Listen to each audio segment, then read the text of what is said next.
pasal terhadap pasal 342 pidana, juga apabila ada makar atau mengancam keamanan dan keselamatan presiden dan kita.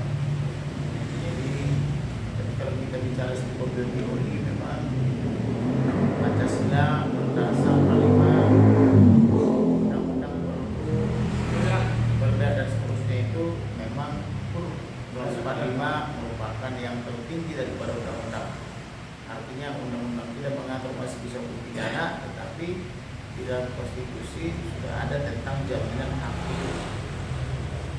Tetapi kalau melihat kualitas kejahatan daripada Verdi Sambo yang melakukan pembunuhan berencana dan sadis, terus menipu atau membohongi presiden, menipu atau membohongi DPR MPR, menipu atau membohongi Kapolri dan lembaga-lembaga terkait negara lainnya, termasuk komisi-komisi dari Propam, Pampinal, kemudian Provos, kemudian Biduk Polri, Polda sampai dengan Polres Selatan, Polda Metro Jaya.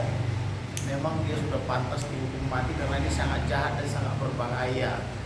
Tapi karena kita berbicara dari segi keimanan, mudah-mudahan dengan diberikan dia tuntutan seumur hidup dan dikabulkan oleh majelis hakim, dapat dipakai sisa hidupnya itu untuk merenung dan kembali ke jalan yang benar.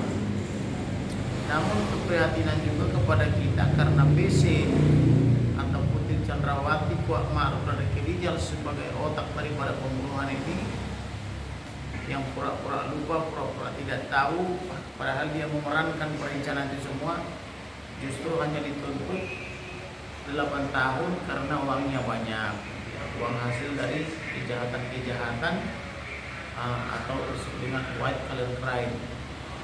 Sebaliknya kepada orang yang telah berubah, jujur dan berterus terang dalam hal ini para Richard Eliezer, justru dia dituntut 12 tahun, seolah-olah perbuatan baik dan benar dari para Richard Eliezer seperti tidak berguna bagi jaksa.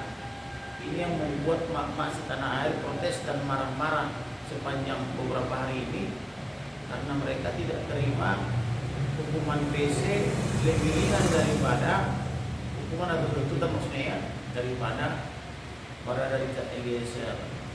Sehingga banyak yang marah-marah dari Sabang sampai Merauke, dari Pulau Miangas hingga Rote, menyatakan kami sudah tidak percaya hukum di Indonesia akibat ulah daripada jaksa penuntut umum. Kemudian jaksa penuntut umum seharusnya membuat terang perkara ini dengan selesainya persidangan atau pemeriksaan saksi-saksi dan pemeriksaan terdakwa harusnya sudah terang.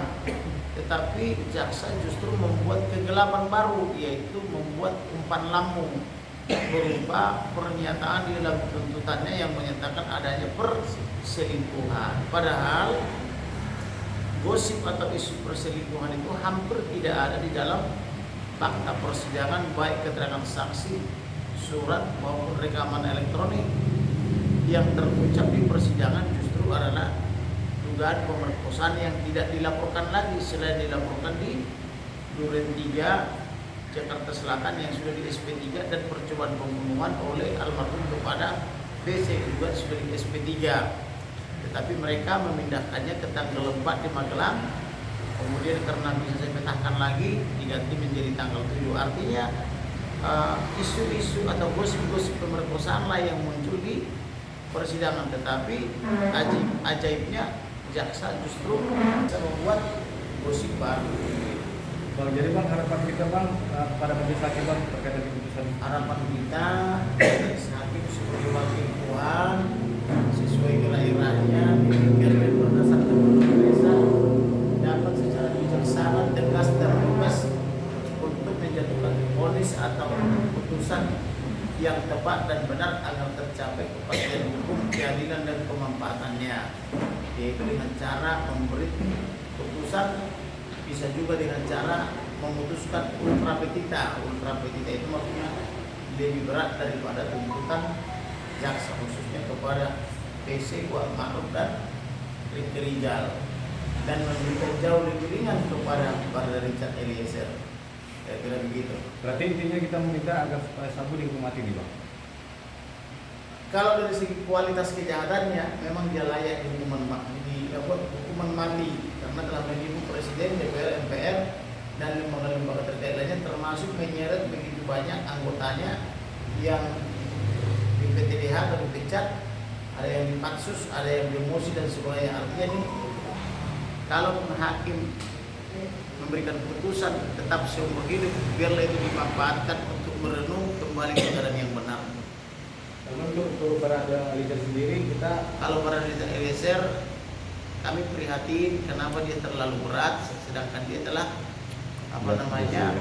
berubah, menyesal dan menyadari kesalahannya serta berusaha mengungkap seterang-terangnya apa yang terjadi sesuai apa yang dilihat dan didengar dan dialaminya. Tetapi memang kita sebagai kuasa hukum keluarga tidak lupa bersyukur. Kenapa bersyukur? Awalnya almarhum ini kan dikubur begitu saja dengan fitnah yang dibebankan kepada dia sebagai pemerkosa. Tetapi dengan keterlibatan kami sebagai penasihat hukum yang meminta otopsi ulang dan ulang melalui ekshumasi atau penggalian kubur sudah terpenuhi,